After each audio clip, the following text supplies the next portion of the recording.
రాష్ట్రంలో యూరియా ఎక్కడికి వెళుతోందో సమాధానం చెప్పాలని మాజీ మంత్రి కాకాని గోవర్ధన్ రెడ్డి ప్రశ్నించారు. నెల్లూరు వైసీపీ కార్యాలయంలో ఆయన మీడియాతో మాట్లాడారు. ఈ సందర్భంగా ఆయన మాట్లాడుతూ వ్యవసాయ శాఖ మంత్రిగా ఉన్న అచ్చెన్నాయుడు నిర్లక్ష్యంగా యూరియా విషయంలో వ్యవహరిస్తున్నారని ఆయన ఆరోపించారు. కేంద్రం నుంచి యూరియా వస్తే రైతులకు అందకుండా ఎక్కడికి వెళ్తుందో చెప్పాలని ఆయన సూచించారు. రాష్ట్రంలో రైతులు ఎదుర్కొంటున్నటువంటి అనేక రకాలైనటువంటి సమస్యలతో పాటు ప్రధానంగా ఈరోజు యూరియాకు సంబంధించి గత కొన్ని నెలలుగా తీవ్రమైనటువంటి ఇబ్బందులు పడేటువంటి పరిస్థితిని మనం గమనిస్తున్నా. రాష్ట్ర ప్రభుత్వం ఏమాత్రం పట్టించుకోకుండా నిమ్మకు నీరెత్తినట్టుగా వ్యవహరించడం, చోద్యం చూస్తూ చేతులు ఎత్తేయడం అనేటువంటిది దురదృష్టకరమైనటువంటి పరిణామం. అంటే ఈరోజు రైతులకు సంబంధించినటువంటి అనేక రకాలైనటువంటి సమస్యలు ఉన్నాయి. ఆ సమస్యల గురించి ప్రభుత్వం పట్టించుకునేటువంటి పరిస్థితిలో లేదు. ఆ సమస్యలన్నింటినీ కూడా ఈరోజు ప్రభుత్వం దృష్టికి తీసుకువెళ్ళాలి అనేటువంటి ఆలోచనతో ఈ నెల సెప్టెంబర్ 9వ తేదీ ఈ రాష్ట్ర వ్యాప్తంగా ప్రతి ఆర్డీఓ కార్యాలయం దగ్గరకు వెళ్ళి అనేక సమస్యలు రైతులు ఎదుర్కొంటున్నటువంటి యూరియా దగ్గర నుంచి, గిట్టుబాటు ధరల దగ్గర నుంచి, అదేవిధంగా అకాల వర్షాలు పడి పంట నష్టం కానీ, వర్షాభావంతో పంట నష్టాలు కానీ, వాళ్ళకి సంబంధించినటువంటి నష్టపరిహారం కానీ, అర్హులైనటువంటి వాళ్ళకి అన్నదాత సుఖీభవ ఇవ్వకుండా పోవడం కానీ, వీటన్నిటి మీద నిరసన వ్యక్తం చేసి వెంటనే ప్రభుత్వ దృష్టికి తీసుకువెళ్ళడానికి ప్రతి ఆర్డీఓ కార్యాలయం ముందు నిరసన కార్యక్రమాన్ని నిర్వహించి ఆర్డీఓలకు వినతి పత్రం ఇవ్వాలి ఈ నెల 9వ తేదీ అని చెప్పి వైఎస్ఆర్ కాంగ్రెస్ పార్టీ ఈరోజు దానికి సంబంధించి ఒక నిర్ణయం తీసుకోవడం జరిగింది. ఈ నిర్ణయం ఎప్పుడైతే ప్రకటించామో, మేము ఏ విధంగా అయితే రాష్ట్రంలో ప్రజలకు సంబంధించి, రైతుల ఇబ్బందులకు సంబంధించి నిరసన చేయాలి, పోరాటాలు చేయాలనేటువంటి నిర్ణయం తీసుకున్న వెంటనే చంద్రబాబు నాయుడులో హడావిడి మొదలైంది. మామూలుగా చంద్రబాబు నాయుడు ప్రాధాన్యత ఏంటంటే ప్రజలకు అవసరమైనటువంటి పనులు గుర్తించి చేయడం కాదు. ప్రతిపక్షం ఏదైనా సరే గళం విప్పితే వెంటనే దాన్ని అణగదొక్కడానికి చేసేటువంటి ప్రయత్నమే చంద్రబాబు నాయుడికి ప్రాధాన్యత. అందులో భాగంగా ఈరోజు చంద్రబాబు నాయుడు నిన్న సోమవారం రోజు, మొన్నటి రోజు కొంతమంది వెళ్ళి మేము గ్రీవెన్స్ డేలో అర్జీలు ఇచ్చుకుంటాం, మాకు యూరియాకు సంబంధించినటువంటి సమస్యలు ఉన్నాయంటే రైతులను ఎక్కడికక్కడ అరెస్ట్ చేయడం జరిగింది, నిలువరించడం జరిగింది, నిరోధించడం జరిగింది, అడ్డగించడం జరిగింది. ఇప్పుడు లేనటువంటి పరిస్థితి.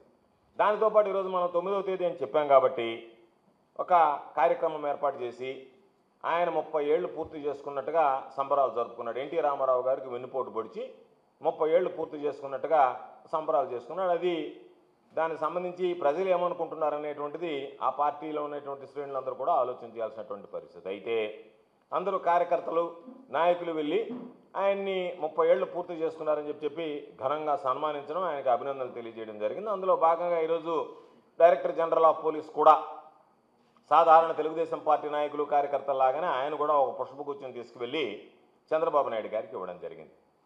దానిని ఆయన కోసం వచ్చినటువంటి అధికారులు, ఆయన కోసం వచ్చినటువంటి ప్రజాప్రతినిధులు వాళ్ళ దగ్గర ఒక కలరింగ్ ఇవ్వడానికి ఆయన డీజీపీని దగ్గర పెట్టుకుని ఏదో బ్లాక్ మార్కెట్లో పోయేటువంటి యూరియానంతా అడ్డుకట్ట వేయాలని, దానికోసం చర్యలు తీసుకోవాలని దాని మీద ఒక ప్రకటన విడుదల చేయడం జరిగింది.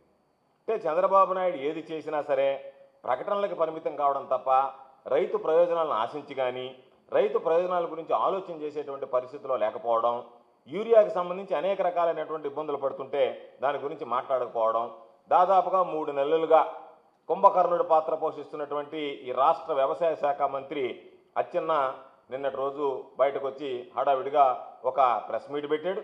దాంతోపాటు ఆయన ఒక ప్రెస్ నోట్ కూడా విడుదల చేయడం జరిగింది. అయితే ఈరోజు ప్రతి వాస్తవిక అంశం మీద, ఈ రాష్ట్రంలో జరిగేటువంటి పరిణామాల మీద ప్రజలు కానీ, అనేక వర్గాలకు సంబంధించినటువంటి రైతులు కానీ నష్టపోతున్నటువంటి విధానాల మీద ఈరోజు ఏ రోజు వైఎస్ఆర్సీపీ పోరాటం చేయడానికి ప్రయత్నించినా, ప్రతిపక్షం గొంతు గళమిప్పడానికి ప్రయత్నం చేసినా దాన్ని డైవర్ట్ చేయడానికి ఏదో ఒక సిల్లీ గేమ్ అనేటువంటిది చంద్రబాబు నాయుడుకి అలవాటైపోయింది. అందులో భాగంగా ఈరోజు ఏ రోజైతే మేము దీనికి సంబంధించి ఆర్డీఓల కార్యాలయాల దగ్గరికి వెళ్ళి 9వ తేదీ, ఈ నెల 9వ తేదీ నిరసన తెలియజేయాలనుకున్నామో దానికి సంబంధించినటువంటి దానిలో ఈరోజు హడావిడిగా ఒక పత్రికా విలేకరుల సమావేశం ఏర్పాటు చేసి ఆయన అచ్చెన్నాయుడిని మాట్లాడమన్నాం. ఆయన మాట్లాడడం, దాంతోపాటు ఈరోజు యూరియా ఇంత వచ్చింది అని చెప్పి ఆయన ఒక ప్రకటన విడుదల చేశాడు. మేము అడిగేది ఇంత పెద్ద ఎత్తున యూరియా వస్తుంటే రాష్ట్రంలో మీ ప్రభుత్వం ఉంది, కేంద్రంలో కూటమి పాలన ఈరోజు ఎన్డీఏలో భాగస్వాములుగా ఉన్నారు. కాబట్టి మీరు తెచ్చేటువంటిది రైతులకు అందడం లేదంటే ఇది ఎక్కడికి పోతుంది అనేటువంటిది రైతులు ఈరోజు మిమ్మల్ని ప్రశ్నిస్తున్నారు. దానికి సమాధానం చెప్పాల్సినటువంటి బాధ్యత ప్రభుత్వాధినేతగా ఉన్నటువంటి చంద్రబాబు నాయుడు మీద ఉంది అనేటువంటిది ఈ సందర్భంగా నేను తెలియజేస్తాను. ఈరోజు రైతులు ఇంత సంక్షోభంలో ఉంటే, ఇన్ని రకాలైనటువంటి ఇబ్బందులు పడుతుంటే అచ్చెన్నాయుడు ఏం మాట్లాడతాడు అని అంటే చాలా క్యాజువల్గా ఏమన్నాడంటే, ఆయన ఇప్పుడు మనం ఎవరన్నా ఇంటికి వెళితే బఫేలో ప్లేట్లు తీసుకుంటే క్యూలో కదా వెళ్ళి తింటాము, నేరుగా పోయి తింటామా, కాబట్టి రైతులు క్యూలో నిలబడితే తప్పేంటి అని చెప్పి సెలవు ఇచ్చాడు. ఆయన ఒక్కసారి ఆయన క్లిప్పింగ్ ఏనైనా ఇది కావాలని కొన్ని దగ్గర ఇది రాజకీయం చేయడానికి ప్రయత్నించారు. సాక్షికారులతో తెల్లవారి లైన్లో ఉన్నారు. ఏమండి, మనం ఒక ఇంటికి భోజనాలు పెడితే భోజనం పెడతారు, బఫే భోజనం పెట్టేటప్పుడు అందరూ ఒకసారి ఇస్తే భోజనం ఎవరికైనా దొరుకుతుంది, లైన్లో ఒకటి తీసుకుంటారు. ఎరువులు కూడా లైన్లో ఒకటి తీసుకుంటున్నారు. కాబట్టి ఆయన ఎంత క్యాజువల్గా రైతులకు సంబంధించినటువంటి దానిలో క్యూలో నిలబడితే తప్పింది, క్యూలు కడితే తప్పింది అని చెప్పి చాలా క్యాజువల్గా మాట్లాడేశాడు. ఎందుకంటే ఈరోజు ఆయనకు సంబంధించి అచ్చెన్నాయుడికి భోజనం పెట్టడం అనేటువంటిది రాష్ట్ర ప్రజలందరికీ కష్టమైనటువంటి విషయం. దాని గురించి కూడా మాట్లాడదాం.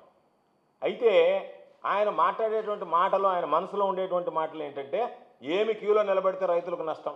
ఈరోజు మీకు అనుకూలంగా ఉండేటువంటి పత్రికలు రాస్తున్నాయి.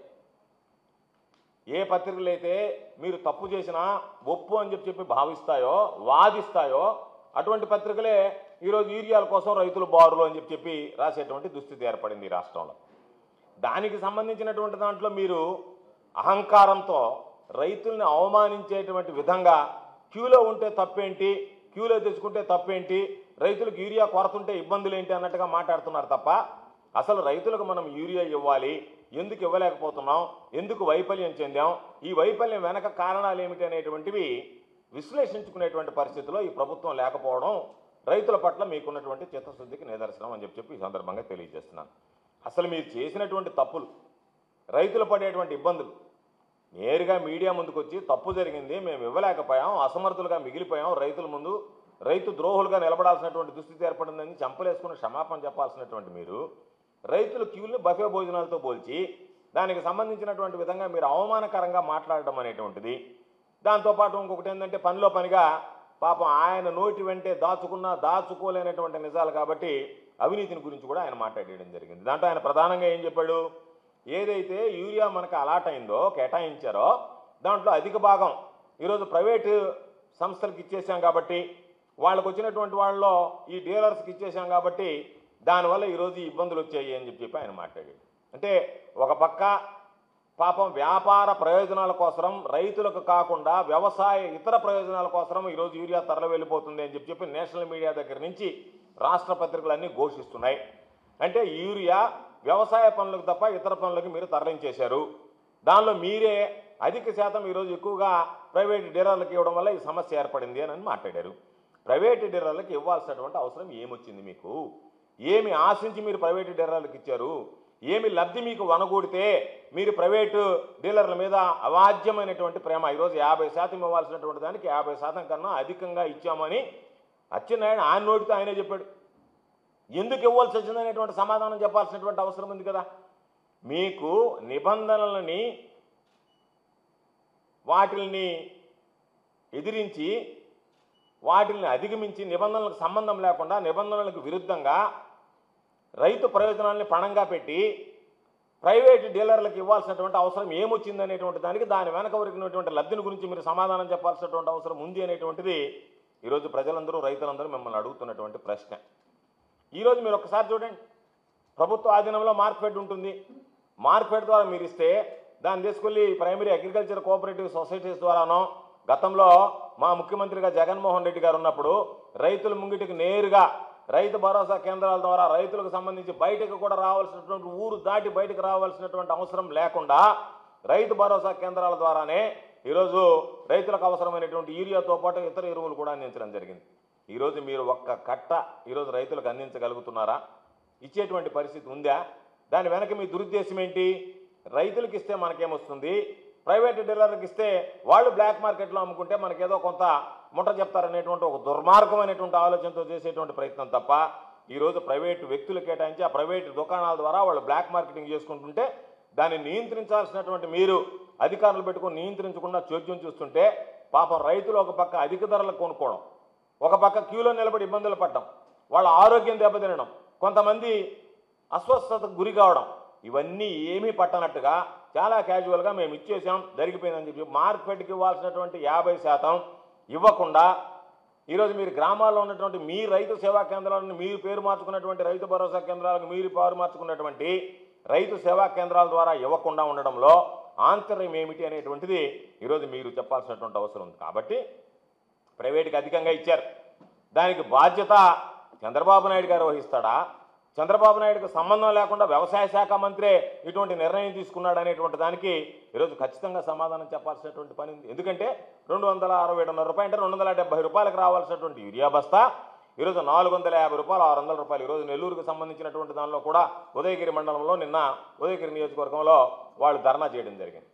కాబట్టి ప్రతిరోజు పాపం రైతులు అయ్యా మేము ఎక్కువ పెట్టి కొనాలన్నా దొరకనటువంటి పరిస్థితులు ఉన్నాయని చెప్పి కొంతమంది వాపోతున్నారు. దాదాపుగా 450 నుంచి గరిష్టంగా 600 రూపాయల వరకు అంటే రెట్టింపు ధరకి ఈరోజు యూరియా అమ్ముతున్నా ఈ ప్రభుత్వం పట్టించుకోకుండా ఉండేటువంటి పరిస్థితి ఏర్పడింది. దాదాపుగా మీకు ఎంత ఉంది? రైతుల్ని పీల్చి పిప్పు చేస్తున్నారు.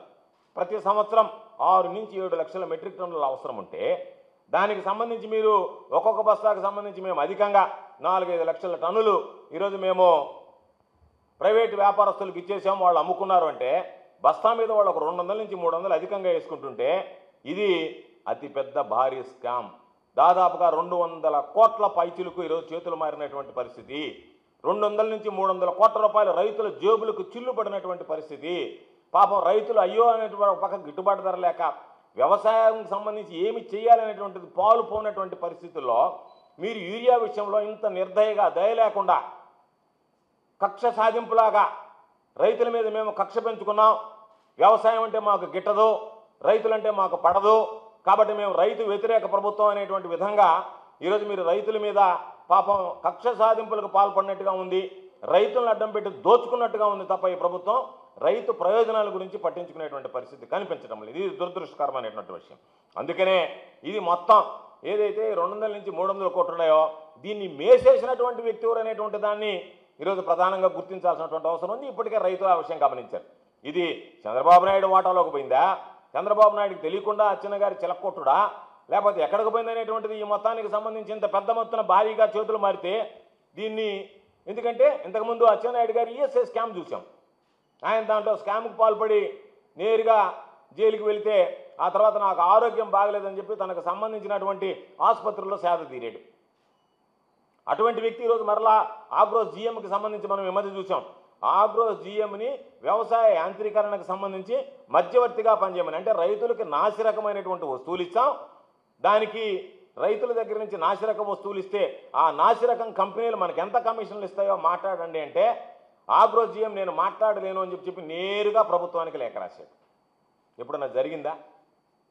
మీ ప్రభుత్వాలు ఉన్నప్పుడు రైతు రథం మీద గతంలో జరిగింది, ఈరోజు మరలా అదేవిధంగా వ్యవసాయ యంత్రీకరణ మీద రైతులను అడ్డం పెట్టి దోచుకోవాలని చెప్పి ఆలోచన చేస్తున్నారు తప్ప మా ప్రభుత్వంలో జగన్మోహన్ రెడ్డి గారు ముఖ్యమంత్రిగా ఉన్నప్పుడు రైతుల విషయంలో ఎంత పారదర్శకంగా వ్యవహరించాం.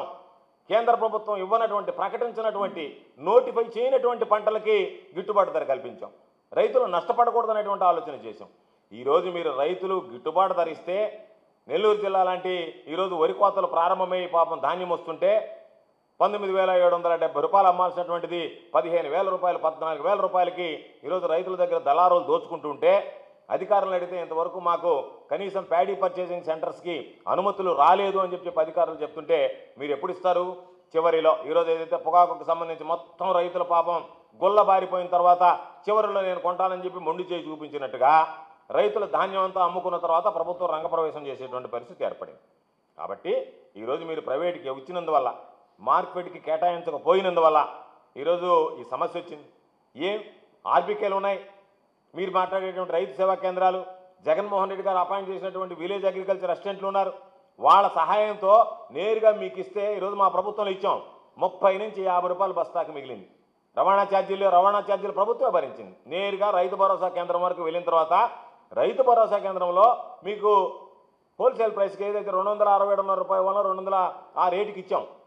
ఆ రోజు ఆ విధంగా ఉన్నది. రైతులకు సంబంధించినటువంటి దాంట్లో దూర ప్రాంతాల నుంచి తెచ్చుకుంటున్నటువంటి వాళ్ళకి 50 రూపాయలు కూడా బస్తాకు మిగిలినటువంటి సందర్భాలు ఉన్నాయి.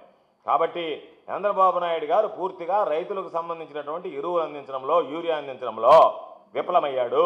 ఇవన్నీ మొత్తం బ్లాక్ మార్కెట్లోకి తరలి వెళ్ళిపోయాయి. కాబట్టి ఇటువంటి నేపథ్యంలో ఈరోజు ఎరువులు దొరకక రైతుల పంట పాడవుతున్నా సరే ప్రభుత్వం పట్టించుకునేటువంటి పరిస్థితిలో లేదు అంటే ఇది చంద్రబాబు పరిపాలనలో జరిగినటువంటి ఘోర వైఫల్యం కాదా? చంద్రబాబు రైతులకు సమాధానం చెప్పాల్సినటువంటి అవసరం లేదా?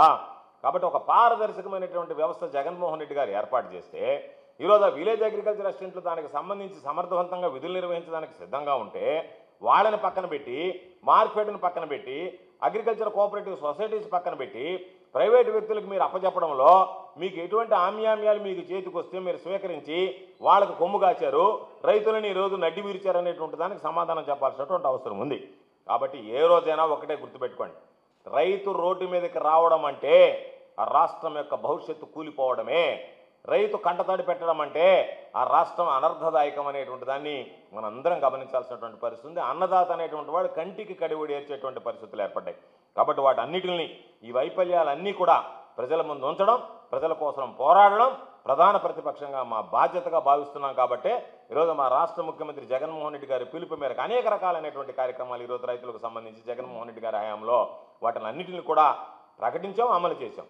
ఈరోజు మీరు ప్రకటించడం అమలు చేయకుండా అనేక రకాలైనటువంటి ఇబ్బందులు పెడుతున్నటువంటి నేపథ్యంలో వాళ్ళ హక్కుల్ని, వాళ్ళ పంటల్ని కాపాడాల్సినటువంటి బాధ్యత వైఎస్ఆర్ కాంగ్రెస్ పార్టీ మీద ఉంది. కాబట్టి మేము వాళ్ళందరి తరఫున పోరాడడానికి ఈరోజు ప్రధానమైనటువంటి ఈరోజు యూరియాకి సంబంధించి, ఎరువులకు సంబంధించి సరఫరాలో ఉండేటువంటి అవకతవకలు, మీరు చేస్తున్నటువంటి అవినీతి కార్యక్రమాలు, దానివల్ల రైతులు పడుతున్నటువంటి ఇబ్బందులు, పంట గిట్టుబాటు ధరకి గతంలో 3,000 కోట్ల రూపాయల ధరల స్థిరీకరణ నిధి ఏర్పాటు చేస్తే జగన్మోహన్ రెడ్డి గారు ఒక్క రూపాయి కూడా పంట గిట్టుబాటు ధరకి మీరు ఆ స్థిరీకరణ నిధి ఏర్పాటు చేయకుండా, ఏ పంటకి గిట్టుబాటు ధర కల్పించకుండా రైతులని పండించుకున్నటువంటి పంటకి ఇబ్బంది పడ్డాం.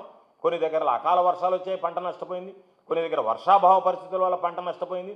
ఆ నష్టపోయినటువంటి పంటకి నష్టపరిహారం ఇవ్వకపోవడం, అన్నదాత సుఖీభవ కింద ఆర్థిక సహాయం చేస్తామని చెప్పి ఇప్పటిమప్పుడుగా కోతలు పెట్టి రైతుల్ని ఇబ్బందులకు గురి చేయడం, వీటన్నిటినీ దృష్టిలో పెట్టుకొని ఈ నెల 9వ తేదీ ఆర్డీఓ కార్యాలయాల దగ్గర రాష్ట్ర వ్యాప్తంగా ఇస్తున్నాం. నెల్లూరు జిల్లాకు సంబంధించి కానీ ఇతర రాష్ట్రంలో ఉండేటువంటి అన్ని జిల్లాల్లో ఉన్నటువంటి ఆర్డీఓ కార్యాలయాల దగ్గర సెప్టెంబర్ 9వ తేదీ ప్రధానమైనటువంటి రైతు సమస్యల మీద వైఎస్ఆర్ కాంగ్రెస్ పార్టీ గళం విప్పి నిరసన వ్యక్తం చేసి వాళ్ళకి 9వ తేదీ ఆర్డీఓ కార్యాలయాల్లో ఆర్డీఓలకి వినతి పత్రం ఇచ్చేటువంటి కార్యక్రమం జరగబోతుంది. ఇప్పటికైనా మీరు బుద్ధి తెచ్చుకొని డైవర్షన్ పాలిటిక్స్కి పోకుండా రైతులకు సంబంధించి ఏదైతే సమస్యల్లో ఉన్నారో, రైతులు ఇబ్బందులు పడుతున్నారో, రైతులు అనేక సమస్యలతో కొట్టుమిట్టాడుతున్నారో వాటి మీద దృష్టి పెట్టి వాటిని పరిష్కరించాలని చెప్పి వైఎస్ఆర్ కాంగ్రెస్ పార్టీ పక్షాన డిమాండ్ చేస్తున్నాం.